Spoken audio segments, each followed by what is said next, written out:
Buenos días a todos, buenas tardes a los que nos siguen desde Europa.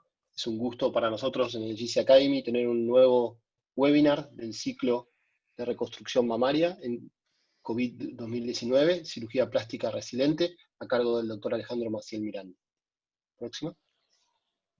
La agenda, vamos a ver presentación al doctor como panelista de cirugía plástica residente, reconstrucción mamaria en COVID-19, y luego realizaríamos preguntas y respuestas. Adelante. Brevemente vamos a comentarles quiénes somos. GC Aesthetics es la compañía que tiene entre sus marcas los implantes Eurosilicon y Nagor, con más de 30 años en Eurosilicon y 40 en Nagor, con plantas de manufactura en Escocia para Nagor y en Francia para Eurosilicon. GCA durante los últimos años se ha transformado en un proveedor integral de soluciones, gracias al lanzamiento, como han visto en el video al inicio, de IVE, que es un sistema de teleconsulta para cirujanos plásticos, desarrollado en conjunto con Chrysalix, y NOA, un sistema de prendas de compresión pre- y postquirúrgicas. Adelante.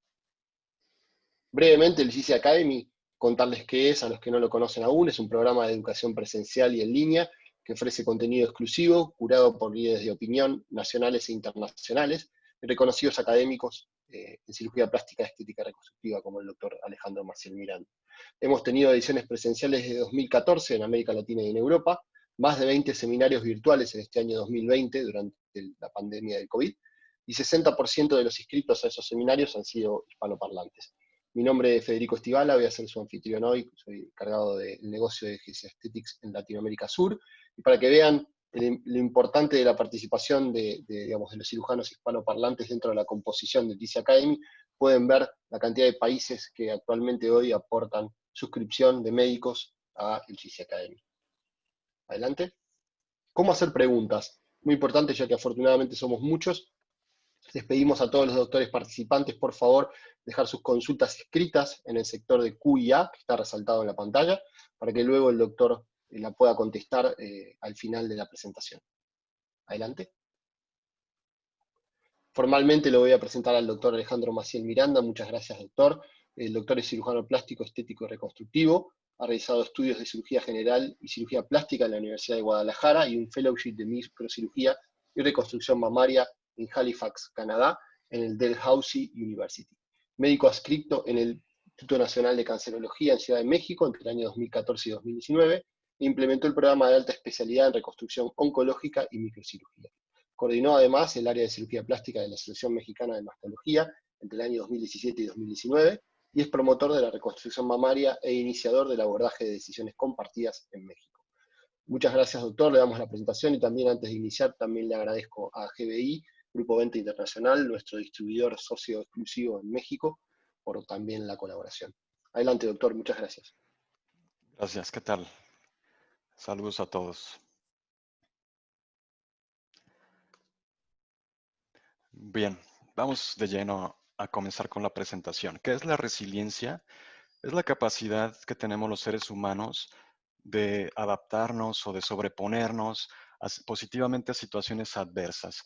Implica pues esos dos elementos, una adversidad significativa y una adaptación positiva de nuestra parte.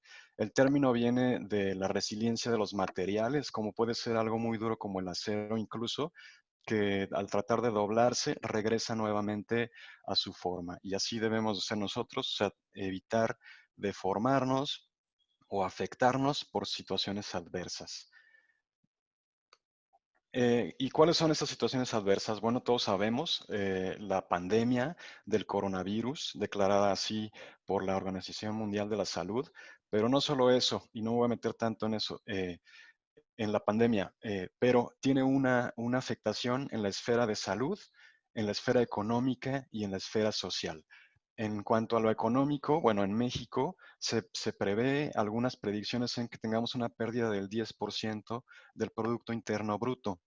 Estados Unidos, siendo una potencia económica, consideran que sea una crisis peor que la del 2008, de acuerdo al Fondo Monetario Internacional.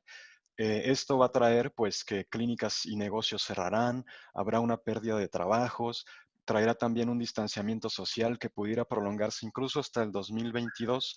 Este distanciamiento social, ¿qué nos ha traído hasta ahora? Bueno, que tenemos más tiempo en casa, algunos hacen trabajo desde casa y más tiempo libre, entre comillas. La comunicación virtual, la comunicación online se ha normalizado. Ya hacemos nuestras compras a través de Amazon, de aplicaciones móviles y ya tenemos nuestras reuniones familiares a través de Zoom. Mis hijos pequeños de 4 y de 6 años reciben clases a través de videoconferencias. Entonces, esto es algo con lo que las nuevas generaciones van a crecer y que incluso, por ejemplo, los abuelos de mis hijos, mis papás, bueno, pues ya también acceden a estas plataformas para tener nuestras reuniones familiares. Entonces, nos estamos adaptando a esta nueva realidad. Y en Latinoamérica, pues está lejos de estar siendo, de que estemos fuera de ella. Todos estamos, esto revisado hace 2 días, la verdad es que las curvas de contagios no se ve que vayan a la baja, y aún así se ha comenzado a tener actividades económicas, se ha comenzado con actividades sociales, no aglomeraciones, pero sí mayor actividad. Y bueno, tan solo ayer México se convirtió en el lugar número 7 a nivel mundial en número de muertes por este virus. ¿Y qué amenazas nos pone esto a nuestra especialidad? Bueno, se habla de que se va a tratar de hacer un nuevo contrato social. ¿En qué sentido? En que la salud va a tener que tener un papel más predominante en nuestras prioridades, en los gobiernos, en gobiernos que antes se regían tal vez por los mercados, pues tienen que tener esta sacudida de esta pandemia y deben de invertir en la salud pues, de todos nosotros, ¿no? Pero ¿qué pasa con la cirugía plástica? Bueno, por ejemplo, esta publicación de Forbes, en donde dicen, bueno, aparte de la cirugía estética, la mayoría de las cirugías son necesarias. Entonces, esto no es algo que quiero ahondar, pero sí es una amenaza que quiero traer a la mesa, dejar en el tintero, de que, bueno, la cirugía estética sí tiene también por esa parte amenaza por esta pandemia. ¿Y cuál es la otra más directa? Que, bueno, la Sociedad Americana de Anestesiólogos nos compartió hace pocos días las medidas que tienen para el perioperatorio de COVID y mencionan a la letra que el hacer procedimientos quirúrgicos aumenta todo tipo de complicaciones en estos pacientes, que claro que entre ellas la muerte, complicaciones cardíacas, complicaciones pulmonares, complicaciones renales. ¿Y qué otra amenaza directa tenemos? Por ejemplo, este position paper de Italia, pues digamos que la Asociación de Hematólogos, hablan ya de que se debe utilizar una anticoagulación profiláctica cuando ya se tiene el diagnóstico de COVID y porque se ha identificado que tiene un componente trombótico. O sea, todos lo hemos visto, que algunas trombosis a nivel de vasos pulmonares que pudieran tener la relación con estas imágenes que vemos en los pacientes, pero no solo eso, a nivel de distintos órganos relacionado con como lo que pareciera ser una coagulación intravascular diseminada. Y por ejemplo, en los niños se habla de que se manifiesta como un síndrome de Kawasaki, o sea, una vasculitis de vasos de calibre medio. Entonces, nosotros que nuestra especialidad depende de la movilización de tejidos y de la vascularidad, pues obviamente que tenemos que considerar que pudiéramos tener complicaciones con esta enfermedad. Entonces, bueno, lo que quiero es poner en la mesa estas amenazas. Ojalá y podamos regresar a una normalidad muy cercana a la previa, pero parte de la resiliencia es que tenemos que tener una actitud proactiva, que no podemos estar esperando que algunos gobiernos nos digan, ya puedes regresar a lo normal y no tener un plan B, no tener un plan B de la evaluación de riesgos, de cómo podemos adaptar, cómo pudiéramos adaptar si esta pandemia se va a alargar, qué pudiera pasar si hubiera nuevos picos de contagios, si tuvieran que cerrarnos. Entonces, es ahí donde yo quiero llevar esta plática. Entonces, si nosotros en este contexto de gran adversidad definimos nuestra misión, nuestra visión, los valores con los que nos vamos a regir y hacemos lo máximo con lo que se tiene en la mano, seguramente pudiéramos salir adelante de manera resiliente. ¿Qué oportunidades veo para la cirugía plástica? Diferenciarnos de la competencia. Y no, por ejemplo, entre pares, entre mismos cirujanos plásticos, creo que el que, por ejemplo, en sus redes sociales no esté anunciando ahorita sus casos de antes y después, sino esté anunciando sus medidas de seguridad, cómo puede atraer al paciente hacia un ambiente seguro, hacia una cirugía plástica segura, creo que podría ser un diferenciador. Y con otro tipo de especialidades, con otro tipo de médicos que hacen procedimientos estéticos, pues ¿quién mejor que el cirujano plástico que está acostumbrado a equipo de protección personal, a moverse dentro de un quirófano, a evitar infecciones?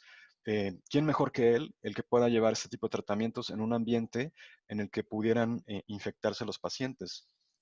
Además, debemos de seguir con el contacto con los pacientes. Los pacientes puede ser que no estén listos todavía para regresar a consultas, para cirugías, pero ya hablaremos de la consulta virtual y estas comunicaciones nos van a permitir seguir captando pacientes. Tenemos la ventaja de que nuestra especialidad se basa en la forma. Entonces tenemos la ventaja de que a través de fotografías o videos podemos hacer una valoración de mucho valor, de mucha validez. Y esto está demostrado y publicado, o sea, en satisfacción de seguimiento de cirugía estética a través del smartphone y publicado antes de la pandemia. Entonces ya íbamos hacia allá de cualquier manera. Tenemos la posibilidad de captar pacientes y programar llenar nuestra agenda, programar cirugías diferidas para cuando la situación esperemos esté mejor o nosotros hayamos adaptado medidas de seguridad o cuando el paciente se sienta listo. Y quien comprenda todo esto antes va a tener ventaja. Y quiero llevar todo esto hacia, digamos, mi área de expertise, que es la reconstrucción mamaria. Siento que la reconstrucción mamaria es un campo en el que la cirugía plástica puede causar un impacto a nivel social. Ya es innegable los beneficios que nos da la reconstrucción mamaria en calidad de vida. La otra pandemia que tenemos, que es la del cáncer y la del cáncer de mama. Entonces, tenemos un volumen grande de pacientes que pudieran beneficiarse de estas técnicas. Entonces, creo que los cirujanos plásticos tenemos que retomarlo. En Latinoamérica, está un poquito retrasado el tema de la reconstrucción mamaria, sea porque tal vez seamos economías de nivel medio o incluso bajo, pero es algo en lo que el cirujano plástico puede trabajar y el COVID nos lo está trayendo otra vez al mapa. Eh, Hasta el año pasado compartí en varios foros y publicamos el abordaje ecléctico en reconstrucción mamaria. Una técnica ecléctica es la que toma lo que considera mejor de varias técnicas. Se usa en psicología, se usa en filosofía, en arte, en arquitectura. Entonces, el ecléctico tomaba lo que le consideraba mejor de distintas corrientes para hacer la suya. Y así era la propuesta de la reconstrucción mamaria.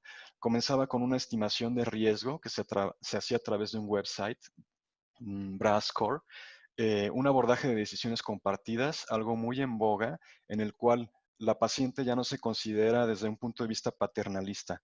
Las pacientes ya vienen con información, más ahora que están más en las redes, y tenemos que activar a la paciente para que no le digamos qué es la técnica que consideramos mejor, para que entre los dos hagamos la decisión de para cada paciente en particular cuál es la mejor técnica. Y esto se puede hacer también a través de consulta virtual.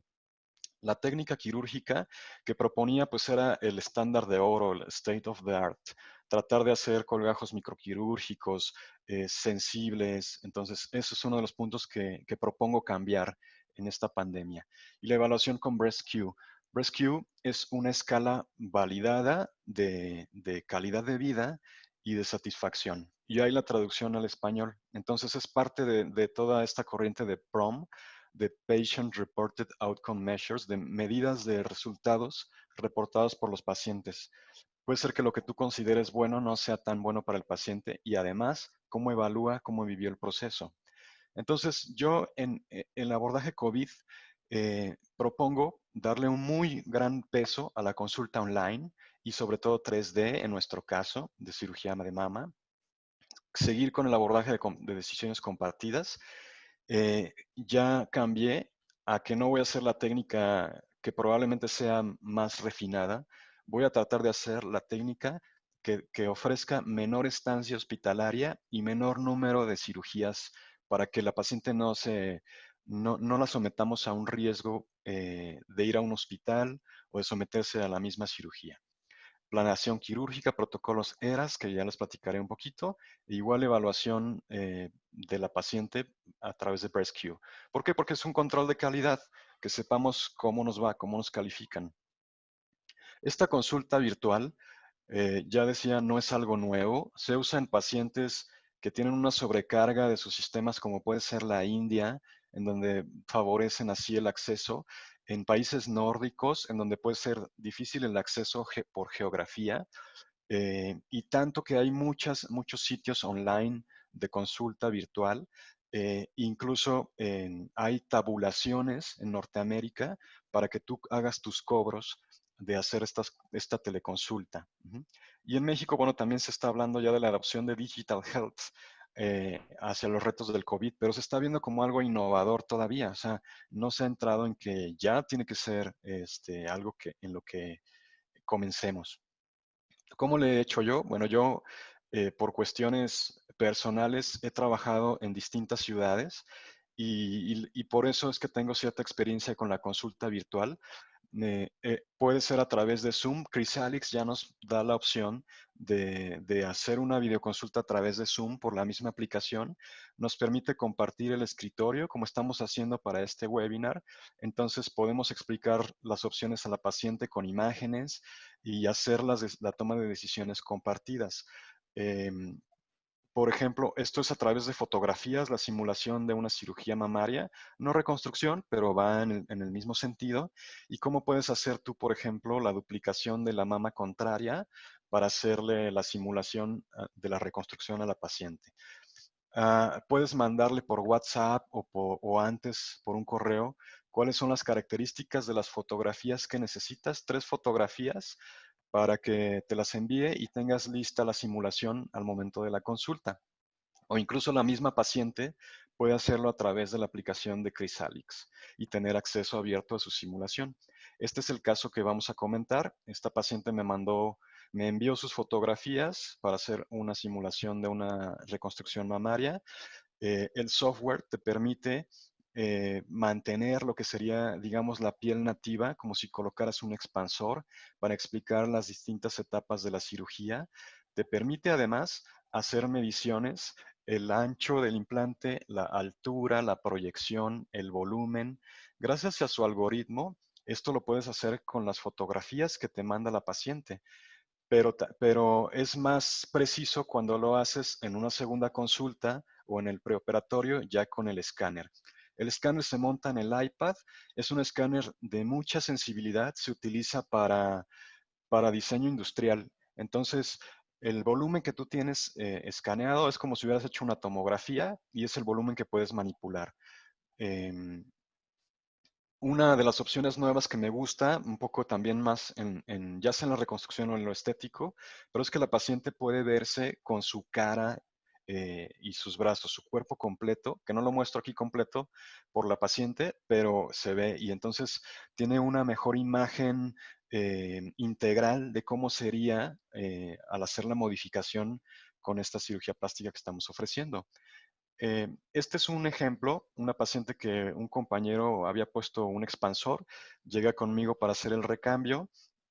Aquí está el escaneo preoperatorio, aquí está la simulación que se le ofrece gracias al software y aquí está un escaneo en el postoperatorio. Entonces, el poder tener las medidas de volumen, de alturas, a mí me permite trabajar con implantes distintos en ambos senos, que es lo que muchas veces es necesario cuando haces una reconstrucción unilateral. El hacer las modificaciones en el seno sano y el colocar el implante que va a dar la totalidad de la forma en el seno reconstruido, incluso con formas distintas, colocando un implante anatómico en el seno reconstruido y un implante redondo en el seno que vamos a simetrizar. Eh, este es un caso que hice también ahora en la pandemia, una reconstrucción en un solo tiempo. Aquí está la planeación de las incisiones, un poco de pexia periareolar en semiluna. Aquí están en el posoperatorio inmediato, cómo se ve el azul de metileno para el ganglio centinela. Esta es la simulación que yo le ofrecí, cuál era el plan de su cirugía, y esta es la foto que me manda la paciente en una consulta virtual de cuál es el resultado después de algunas semanas. Yo considero que una herramienta de comunicación efectiva con la paciente, este tipo de planeación. Porque ¿qué hacíamos antes? Pues mostrábamos fotos de casos, buscábamos uno muy similar y confiábamos en que la paciente estaba imaginando el mismo resultado que tú estás imaginando para ella. Entonces confiabas en que ambos estaban imaginando lo mismo y por eso también pudiera haber expectativas muy altas y no realistas en la paciente. Entonces es una herramienta de comunicación. Aquí estableces un plan operatorio, lo cual da formalidad y seguridad. Vas a la cirugía ya en mente con qué es lo que le estás ofreciendo a la paciente y ella sabe cuál es el objetivo que estás buscando. Entonces vas con un fin en mente ya, un plan. Y permite las decisiones compartidas. Tal vez la paciente te diga, oiga, yo quiero más grande, y tú sabes, ¿sabe qué, señora? No se le puede poner, no se pueden estirar los colgajos de mastectomía, tendríamos que ir a una segunda cirugía, poner un expansor, le puedo ofrecer esto, y entonces esta herramienta de comunicación nos va a servir muchísimo en la planeación y en la consulta. Estamos todavía, por lo menos percibo así en Latinoamérica, en los early adopters, en los que lo hemos tomado de manera temprana. Pero ¿cómo vemos la tendencia de esta comunicación virtual?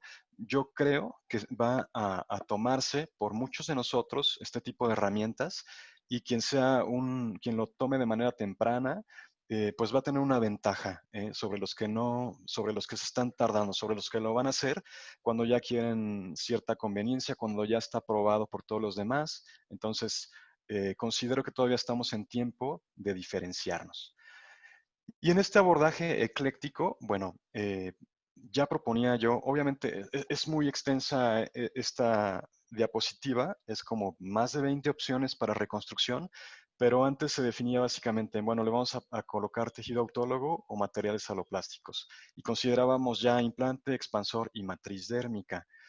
Yo tuve la ventaja de estar en un programa de reconstrucción mamaria de uno de los hospitales públicos, de los pocos que hay en México, programas. Entonces, llevaré hasta el momento cerca de 450 reconstrucciones mamarias y eso fue lo que me dio la visión panorámica de poder hacer estas propuestas.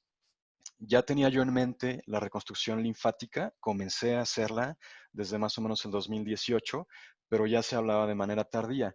Yo quería en ese momento ofrecer un colgajo DIEP, tratar de siempre anastomosar dos venas, dos comitantes, una de flujo reverso, eh, trabajar con dos equipos cuando fuera bilateral, optimizar los tiempos, ir siempre buscando la neurotización del colgajo con un nervio intercostal.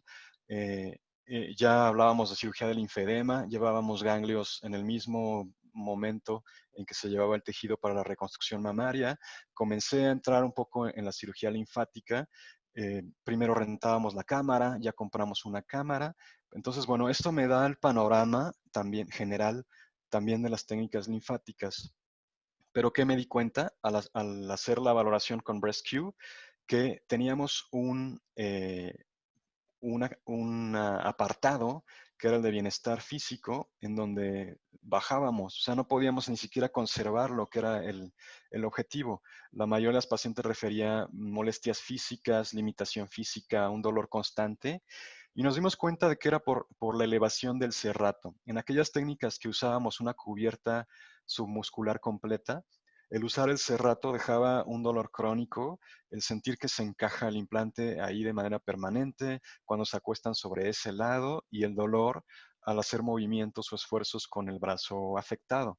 Comenzamos a utilizar matriz dérmica, primero para dar una cobertura parcial, una técnica dual, cubriendo el polo inferior del implante, suturando al borde, al surco y después suturando el borde superior de la matriz al borde inferior del pectoral. Entonces, de esa manera podíamos ofrecer reconstrucciones en un solo tiempo. Esta es una reconstrucción y simetrización, entonces con cobertura parcial de matriz dérmica. Otro tipo de técnicas que usamos era, pues cuando era factible, utilizar la cápsula periprotésica para dar una cobertura parcial a manera de una matriz dérmica, sobre todo para el polo inferior, o injerto dérmico autólogo. Autoderm, está publicado si quieren buscar en la bibliografía. Y aquí un caso en donde se hace una reconstrucción en un solo tiempo, bilateral, un seno con cáncer, otro seno reductora de riesgo. Y en este seno derecho utilizamos el, una matriz dérmica acelular y un injerto dérmico en el lado izquierdo. Entonces, como ven, el resultado es muy similar, muy bueno y en una sola cirugía. Entonces, eso era lo que buscábamos, que fuera costo efectiva. Entonces, la selección de las pacientes era muy cuidadosa porque en nuestras economías es muy cara la matriz dérmica. Entonces, tiene que ser cuidarse, que no falle y que sea costo efectiva. Tenemos aquí, por ejemplo, un caso de una paciente con una cobertura submuscular completa en un solo tiempo quirúrgico. Entonces uno ve la fotografía del posoperatorio y dice, pues es buen resultado, muy aceptable, una sola cirugía. Y así es como la vemos publicada y así es como la vemos muchas veces en los congresos. Pero ¿qué pasa cuando ves a la paciente subir a la mesa de exploración? Cuando ves a la paciente mover sus brazos, bueno, pues hay una animación que es muy poco estética y que está relacionada con las molestias, con el dolor posquirúrgico. No concibo una paciente joven que opta por una mastectomía bilateral por un riesgo genético alto, una mastectomía reductora de riesgo, y que después tiene que ir al gimnasio o al yoga a hacer ejercicio y se le están moviendo los senos al mover sus brazos. Entonces, es una cuestión también de calidad de vida. eh, Comenzamos a realizar eh, cobertura con matriz dérmica completa, o sea, una técnica prepectoral. Inicialmente, y para reducir el número de cirugías, una pequeña pestaña, decimos, o una pequeña porción muscular en el borde superior para evitar el escalón del borde superior del implante y el resto de la cubierta dada por la matriz dérmica. Todas las mallamos para optimizar el recurso. Y bueno, aquí un ejemplo de cómo se da la cubierta. No es para engrosar la cubierta, es para dar soporte, pero si no tenemos un colgajo de mastectomía adecuado, que es la condición para poder hacer estas técnicas, no podemos confiarnos a que la matriz dérmica nos va a cubrir el implante. Algunos videos solo para mostrar un poco más de otras experiencias de nuestra técnica prepectoral. ¿Cómo hacemos? ¿Cómo conformamos la cubierta? Bueno, aquí tenemos Flex HD. eh, Voy a adelantar un poco. Tiene una marca para que identifiques cuál es el lado dérmico y el lado epidérmico, aunque hay publicaciones en donde se utiliza de manera indiferente. También hay quien hipotetiza que la entrada de los vasos a través de la dermis puede dejar ya el armazón para una nueva neovascularización y por eso tal vez recomendar que el lado dérmico quede en contacto con el colgajo de mastectomía. Nosotros lo hemos seguido, pero considero que probablemente no haga diferencia importante. Usamos el mallado manual igual también, o sea, como hacemos con los injertos cutáneos. Y si se dieron cuenta, quitamos una porción pequeña. Este es un caso de reconstrucción bilateral con implantes redondos y hacemos la cubierta con la conformación de la matriz de esta manera. Otro tipo de casos, cuando son por cáncer, bueno, a veces queda un poquito de la pérdida de volumen a nivel axilar. Digo cuando son por cáncer porque así iniciamos. Aquí están las pacientes con su catéter para quimioterapia, pero después comenzamos a hacer en pacientes con alto riesgo, que son genético, que son nuestros pacientes ideales, jóvenes, sin ptosis, senos no muy grandes, en donde vas a tener una excelente simetría porque estás utilizando el mismo implante en ambos lados. Sería como uno de nuestros criterios favoritos, ¿no? No de exclusión, pero favoritos. Aquí un poco de la experiencia personal. No tenemos mucha porque pues es costoso, pero quiero recalcar que hace falta estudios de costo-efectividad para nuestra realidad latinoamericana tal vez, en donde yo considero que es más barato comprar una matriz dérmica. Para un seguro de gastos médicos es más barato pagar una matriz dérmica que pagar una segunda cirugía con otro implante otros gastos de hospital y otros honorarios médicos. Entonces es la manera de convencer a los seguros de gastos médicos y son las que he hecho en este año que tengo de práctica privada ya sin hospital público. En un hospital público probablemente no sea la misma realidad, pero necesitamos la evidencia, necesitamos los estudios. Y bueno, mi casuística va muy de la mano, esto publicado en abril de este año, de un estudio multicéntrico, 150 casos de reconstrucción prepectoral y muy de la mano de lo que les estoy comentando. Entonces, el algoritmo, dijéramos, de propuesto en estas circunstancias de pandemia, pues es darle un peso importante a la consulta online, ir por las técnicas de menor estancia hospitalaria, en cuanto sea posible hacer una reconstrucción en un tiempo, y esto sería con el adyuvante de la matriz dérmica, cuando sea posible hacerlo prepectoral, y estoy considerando la reconstrucción linfática inmediata. Ya les platicaba un poco de mi experiencia. Mi casuística no es alta, pero tengo cierta experiencia en cirugía linfática y en la búsqueda bibliográfica me hizo voltear mi mirada a estas técnicas.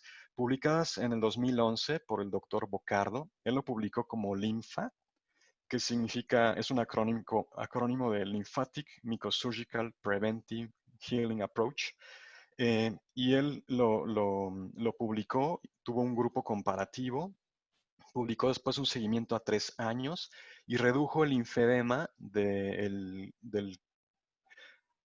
30 al 4%. Tuvo una reducción del linfedema en las pacientes que reconstruía y que eran pacientes que iban a disección ganglionar. Además, tenemos ya una revisión, un metaanálisis de este tipo de técnicas. Tenemos publicaciones de las técnicas de invaginación o intususcepción para las anastomosis linfático-venosas en extremidades. O sea, está comprobada su eficacia. Incluso una publicación en donde se realizó de manera simplificada, esto evitando el uso de microscopio, más bien haciéndolo con lupas y con suturas 7 ceros, que es lo que me llamó la atención y que retomé. Incluso tenemos estudios de costo-efectividad, en donde se comprueba la efectividad a nivel de costo de hacer una reconstrucción linfática inmediata. Aquí solamente para un panorama general, una de las tablas del metaanálisis publicado en el 2017 en Microsurgery. Y bueno, la mayoría, estos son solamente 4 publicaciones, tuvieron un grupo control y redujeron el linfedema del 75 al 30%, del 30 al 4, del 27 al 8 y del 50 al 13%. O sea, a grandes rasgos, en pacientes no radiadas, les reduces el riesgo del linfedema en 85% y en pacientes radiadas en cerca del 60%. Esta técnica de anastomosis en manga no es nueva, descrita en el 84. Tenemos por grandes autoridades de la microcirugía publicaciones en donde utilizan esta técnica de invaginación, de llevando varios vasos linfáticos hacia el interior de la vena. Está descrita como una técnica de pulpo o de octopus. Entonces, pero publicada y corrobora su efectividad. Entonces, yo retomo esta técnica y utilizo la reconstrucción linfática inmediata o linfa simplificada. Lo he hecho con lupas, con suturas 7 ceros. Trata de hacer una invaginación de los vasos linfáticos que ubicas en el momento de la disección axilar. Esto tiene que hacerse en trabajo con el cirujano oncólogo. Se inyecta el material, el colorante para identificar los canales. El trabajo en equipo consiste incluso en la preservación de los vasos venosos. Muchas veces es la torácica lateral la que hemos utilizado.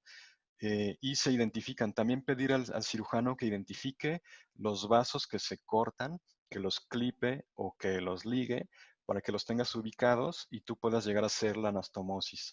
Entonces, aquí fueron 3 vasos linfáticos y cómo se introducen a manera de telescopio o intususcepción en un vaso venoso. Aquí algunas otras fotografías de otros casos que hemos realizado, cómo hay que preservar una vena, preferentemente de un calibre muy similar o de un calibre reducido para que la presión venosa sea menor que la presión del flujo linfático y entonces favorezcamos el bypass. Se identifican los pequeños linfáticos al momento de la disección. Aquí están algunos ligados, se ve cómo están llenos de colorante. Obviamente vamos a descartar el extremo distal al momento de hacer la anastomosis. ¿Y cómo hacemos anastomosis aquí? Tenemos ubicados dos vasos linfáticos, aquí fue uno, y aquí tenemos uno que está ramificado. Un caso reciente, hace 2 semanas, ya en la pandemia, de una mastectomía en donde tienen que resecar el pezón. Hice una reconstrucción inmediata con un colgajo de dorsal ancho. Hice el mapeo de los linfáticos. Aquí se ve cómo en el transoperatorio ya comienza a observarse la migración del colorante y cómo esto fue a las 2 semanas, cómo tenemos la reconstrucción mamaria y la reconstrucción linfática. Tengo muy poca experiencia personal en esto, pero es justamente en donde tiene que entrar la creatividad y el buscar opciones para utilizar en esta pandemia. Entonces yo apenas llevo 15 pacientes. La casuística de los reportes que les mostré pues son 23 pacientes, 13 pacientes, pero el detalle es que tenemos que tener un seguimiento a largo plazo. El linfedema puede presentarse hasta en los 3 años posteriores a la mastectomía. Entonces tenemos que tener un seguimiento de por lo menos un año. Nosotros apenas completamos el año de las primeras pacientes que hicimos. Entonces probablemente esto ustedes no lo van a ver publicado hasta dentro de un año o más. Y bueno, pues es la ventaja y la resiliencia que estamos teniendo en esta pandemia. Pero considero, de acuerdo a mi búsqueda bibliográfica, a lo que he observado, que es una técnica efectiva. Todo el mundo ha tenido cierta cautela en recomendarla porque no tenemos el nivel de evidencia suficiente de tener estudios aleatorizados, doble ciego, grupo control. Entonces, cuando lleguemos a esa evidencia, entonces vamos a poder abiertamente decir que es seguro y efectivo. Nosotros realizamos la medición de volumen posoperatorio con el mismo escáner que hacemos la simulación, con el escáner infrarrojo, y entonces nos permite tener una volumetría que validamos junto con las mediciones que realizamos con cinta. Y al tener este modelo tridimensional, puedes hacer la medición de volumen y de circunferencias, lo cual es algo novedoso en el control del linfedema. En cuanto a las técnicas ERAS o Enhanced Recovery After Surgery, pienso que tienen un buen papel en esta pandemia. Estas técnicas abarca distintos puntos, pero van desde la anestesia, el utilizar bloqueos regionales. En nuestro caso, el anestesiólogo te puede hacer bloqueos por medio de ultrasonido. Esto te va a reducir el uso de gas anestésico, te va a reducir la náusea posoperatoria y por consiguiente la estancia intrahospitalaria. Te va a acelerar la recuperación. De ahí la recuperación acelerada. Y tú también puedes hacer bloqueos. Cuando tienes en el campo quirúrgico abierto, puedes infiltrar en el plano entre el pectoral mayor y el pectoral menor, que se llama PEC 1 en anestesia con ultrasonido, y en el plano entre el pectoral menor y el serrato, el PEC 2. Puedes hacer una infiltración directa y de intercostales también.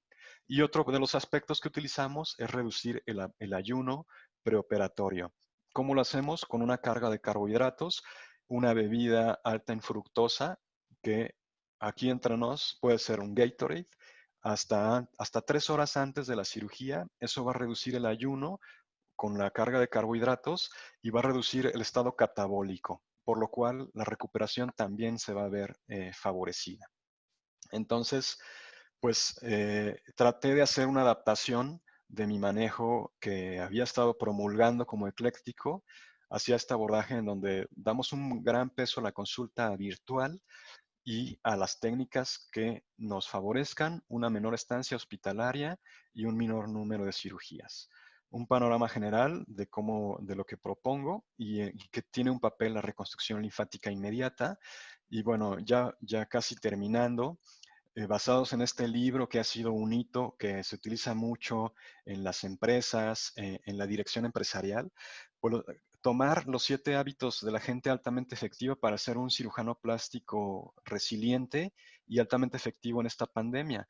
Hay que ser proactivos, Es lo que estamos haciendo. Hay que tratar de, no hay que estar pasivos y reactivos y estar esperando cuáles son las medidas que las autoridades nos van a dictar. Tenemos que trabajar como gremio en estar pensando en las opciones y en los riesgos.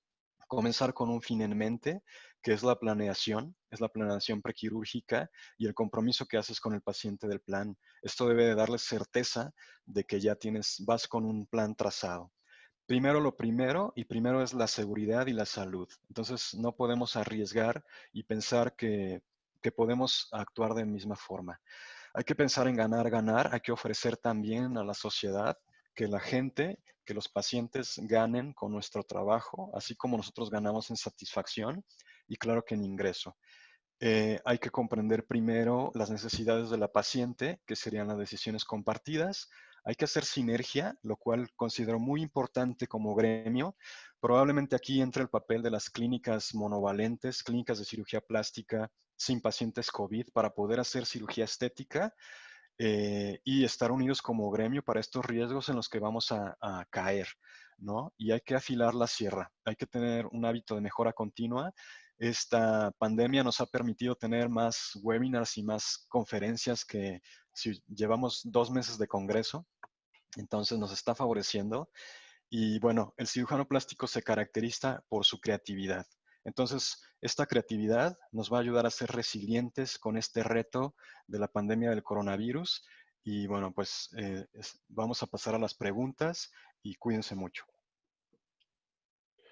Muchas gracias, doctor Alejandro. Muy interesante la presentación. Como decíamos, recién vamos a dar espacio a las preguntas. Mientras tanto, si le parece, vamos, en lo que es un resumen de su presentación, brevemente consultarle también cómo ha sido su experiencia con el uso del sistema de teleconsulta, eso que ha comentado brevemente sobre el tema de lo que ha llevado hasta ahora a la práctica, cómo ha resultado específicamente el tema de su guía de reconstrucción. Me parece interesante. Me ha resultado muy útil, tanto, aclaro, yo no soy speaker de Chrysalix, pero es No, no, una perfecto. herramienta que me ha convencido en su utilidad. Cuando yo la tomé, eh, me llamó la atención y me parece que comencé cuando salí de la residencia y comencé a hacerla, pero pues se quedaba uno con ofertar la simulación automática. Cuando comencé a utilizarla más para la medición de volúmenes, cuando hablamos más de este plan establecido para la cirugía, es que me resulta una herramienta con la cual creo que se debe de contar más en esta realidad de las consultas virtuales. O sea, es una herramienta, es un adyuvante importante. Claro que se puede hacer así con fotos, pero Sí, estamos buscando diferenciarnos e innovar, ¿no? Entonces ya me parece algo necesario. entiendo, perfecto. Con respecto, tenemos una consulta que nos ha llegado también, el doctor Pedro Guerrero de Ciudad Juárez nos dice dónde podemos ver esta ponencia. Puede ingresar, doctor, en gcacademy.com y registrarse para poder ver esta ponencia y el resto de las que tenemos en español o también en el resto de los idiomas. Una consulta del doctor Juan Luis Díaz, doctor Alejandro. ¿Cuáles son las pacientes candidatas para el uso de membranas celulares en la reconstrucción mamaria? Bueno, como comentaba, el primer paso es una buena mastectomía. Probablemente se tenga que cursar con cierta experiencia, o sea, probablemente no sea algo que recomiende a un recién egresado y en sus primeros casos. Se tiene que cursar con algo de experiencia en valorar los colgajos de mastectomía y también en algo de experiencia del equipo del trabajo. Que los cirujanos oncólogos que realizan las mastectomías estén de acuerdo en que mientras más grueso es el colgajo es mejor, cosa que a veces es difícil. Hay quien tiene la enseñanza de que mientras menos dejen la mastectomía es mejor para la paciente. Pero hay estudios, incluso ustedes pueden encontrar, hay una escala, si haces una mastografía digital, puedes medir el grosor del colgajo, el grosor de la grasa que tienes previo a la mastectomía y entonces tener un criterio de qué grosor vas a dejar del colgajo. Entonces sería un colgajo de buenas características, una paciente en donde no vas a necesitar simetrizar o vas a utilizar la misma técnica en ambos senos, de preferencia pacientes jóvenes, de preferencia para poder lograr una cobertura prepectoral, pues senos no muy grandes. Yo he hecho en promedio más o menos implantes de 400 para poder hacer con las matrices con las que he logrado tener acceso, ¿no? Que son de 8 por 12 centímetros. Entonces tiene que ser algo muy cuidado. Creo que nos hacen falta estudios de costo para nuestra realidad, pero más o menos a grandes rasgos. O sea, cuando tú crees que tienes todo para no fallar. Y claro que siempre debes de contar con un expansor para que si algo intraoperatorio te modifica las condiciones, pues entonces deja un expansor y ve a la segura. Perfecto. Tenemos también una felicitación del doctor Eugenio Rodríguez. Muchas felicidades, Alejandro, siempre contribuyendo a la enseñanza de nuestra especialidad. Recibimos también una consulta de Israel Grande. Nos consulta cuál es la consideración legal con el uso de Crisalix u otra aplicación en cuanto a los resultados postoperatorios, ya que muchas veces el resultado final no corresponde a la simulación. Entendemos, como decía doctor, que no, digamos, no es una consulta, una charla sobre Crisalix, pero bueno, específicamente si tiene alguna consideración con respecto a eso. Sí, el software incluso lo muestra, ¿no? Te dice, bueno, esta es una simulación, no constituye para nada una garantía del resultado. Y tú lo comentas con la paciente. Y así como lo dije, esta es una herramienta de comunicación, este es mi plan, esta es mi propuesta. No quiere decir, ni es una garantía que así va a quedar, pero estamos tratando de establecer un plan y este es nuestro objetivo a seguir y en ninguna manera, en ninguna forma constituye como un compromiso, y menos legal. Perfecto. Acá también hay un comentario del doctor Miguel Chávez que comenta: el enviar o compartir imágenes a las pacientes en el preoperatorio no sería un arma de doble filo.